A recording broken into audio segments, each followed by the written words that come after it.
Okay, magandang gabi po sa inyong lahat mga kababayan, Batang Maynila to. It's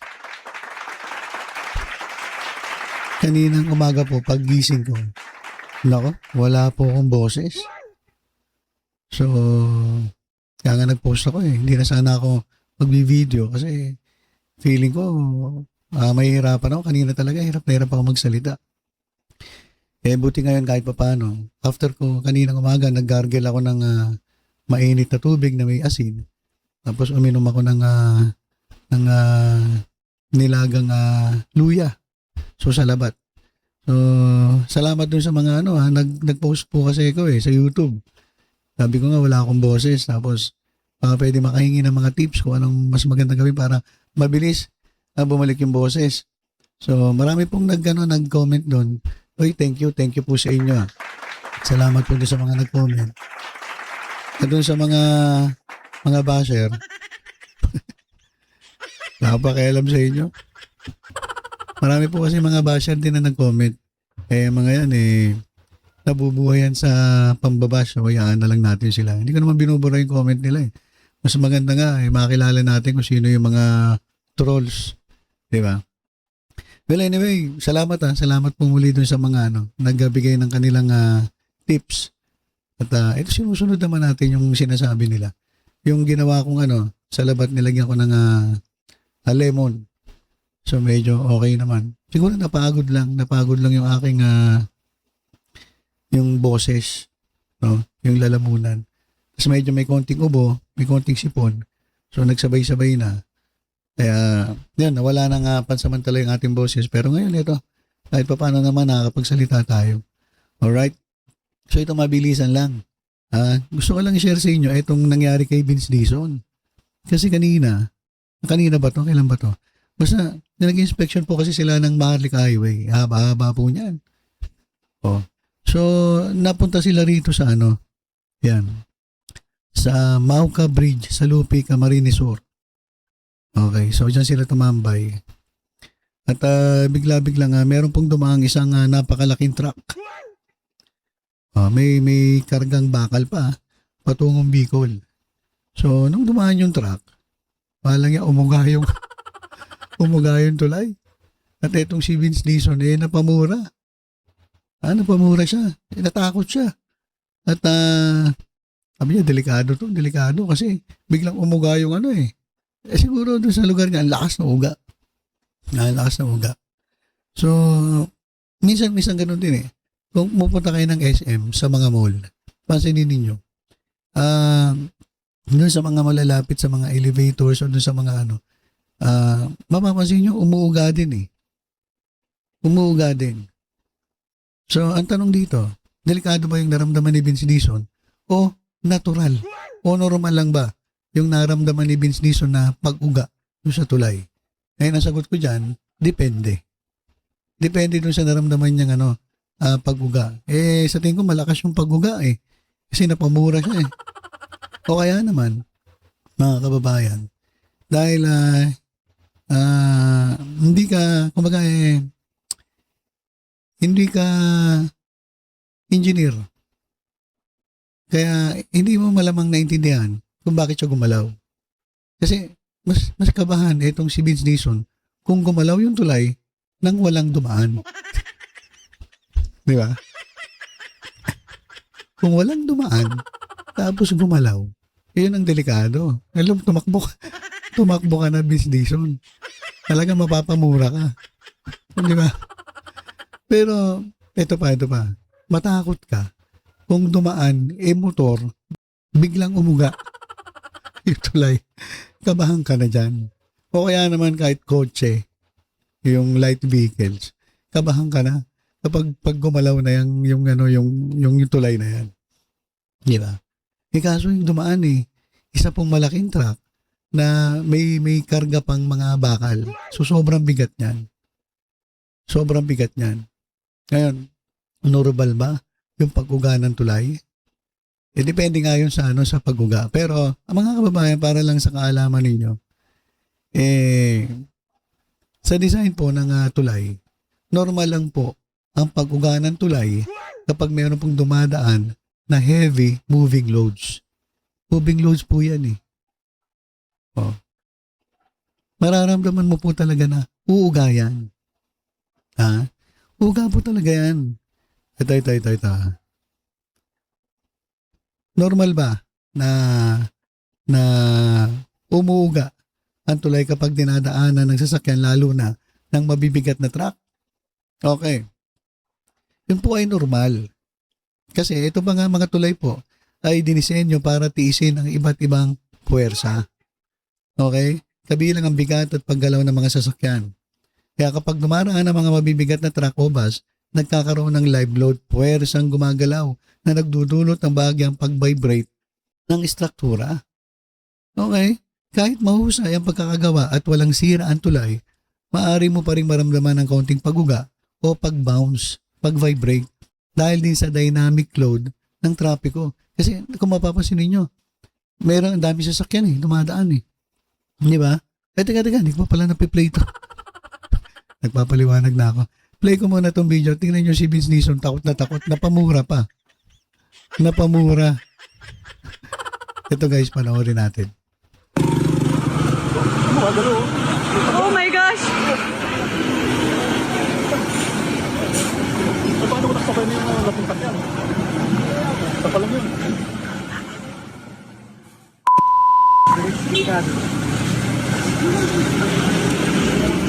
I can even feel it. Madilit lang, madilit. I can feel it with them.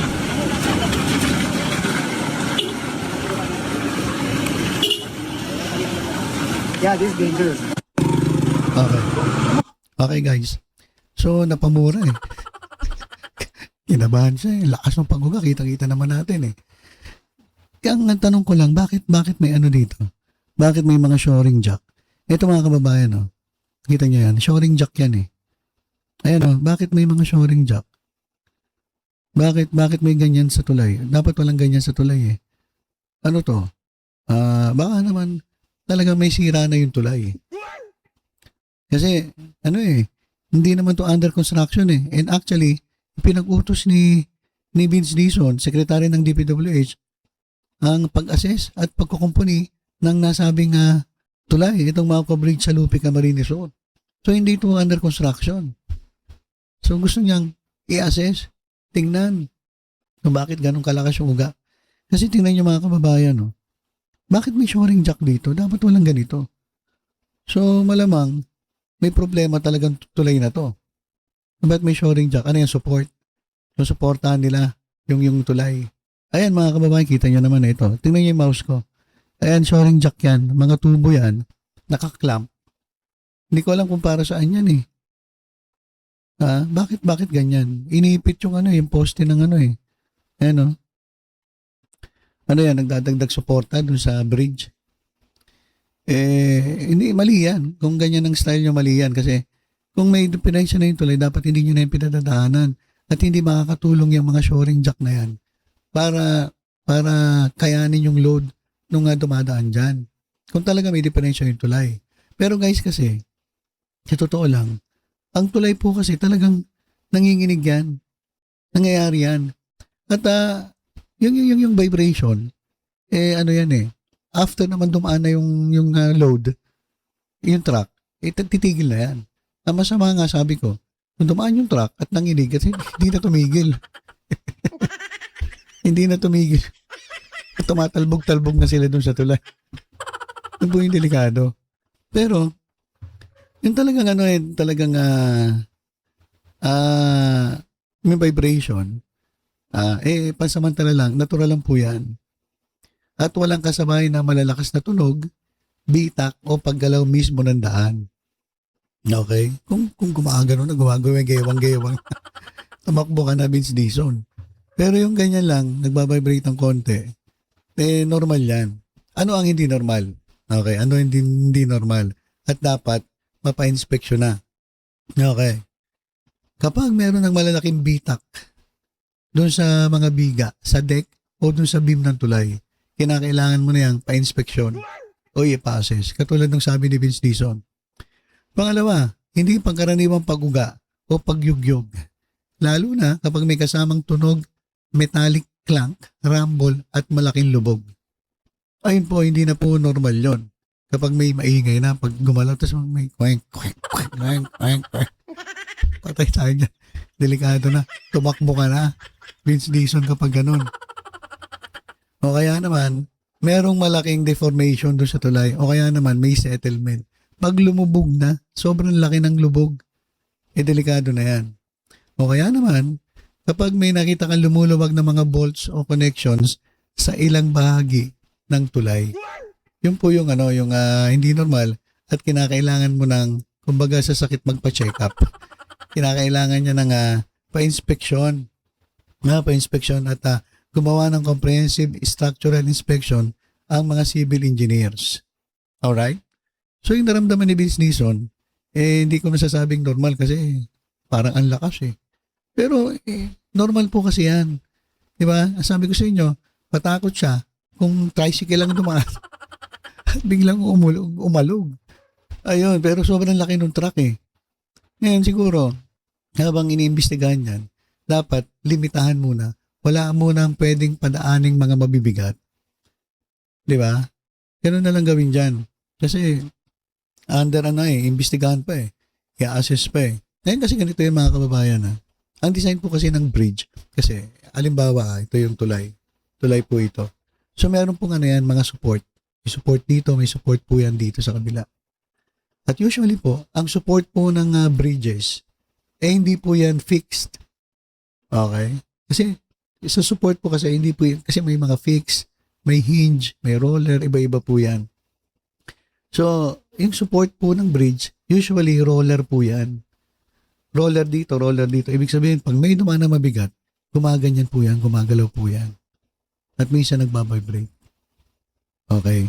So, yun po ang design ng bridge. Kaya wag po kayong magtaka kapag nakaramdam kayo ng pag-uga sa tulay, kapag nandun kayo naglalakad at may dumaang malaking sasakyan. Ang masama, tumakbo ka na. Kapag naglalakad ka, wala naman dumaang malaking sasakyan, biglang umuga. Doon kakabahan. Pero yung naramdaman ni Vince Dixon, sa tingin ko, normal. Kaso yun nga duda ako dito Duda ako dito. Yan, tingnan niyo yung mouse ko. Duda ako dito, bakit may mga ganyan? Bakit may mga shoring jack at may clamp? Para saan yan? Itanong mo, Secretary Vince Dixon, bakit may ganyan? Baka naman may problema na yan tulay. Madamay ka pa. Sumibat ka na dyan. So usually mga kababayan, ang ginagamit ng sa tulay roller para lumalaro siya habang dumadaan yung mga moving loads. So yun po yun. Ha? So hindi po, huwag po kayong kabahan kapag naramdaman niya na medyo gumagalaw yung tulay. Lalo na pag may dumadaan. Sabi ko nga, kabahan kayo kung walang dumadaan tapos umuga. Yun po delikado. Ninervyos si Vince Dixon. Ninervyos siya Napamura pa Si sobrang lakas Nakita na niyo mga kababae, ulitin natin Tingnan ninyo. Oh my gosh! Ayun, lakas Paano ko nakasabay na yung lapuntak yan? Sa palang yun.